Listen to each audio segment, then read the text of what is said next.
I want to thank all of you for your attendance today and for your future engagement.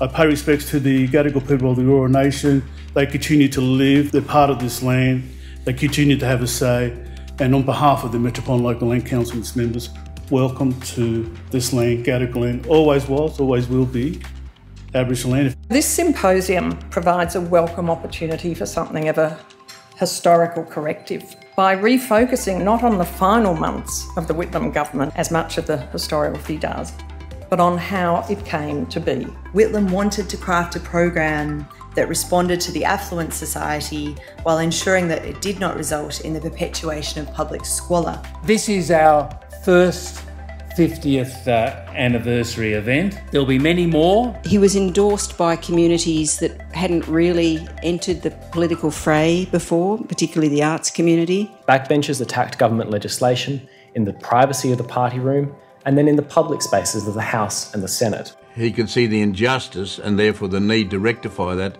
as a nation, otherwise we would remain diminished. It is necessary to restate the priority intellectual and artistic endeavour should always have in public policy for a confident contemporary nation. Gough Whitlam always said that he was anxious at all times to introduce international human rights standards into Australia, and hence the Mabo case was allowed to happen.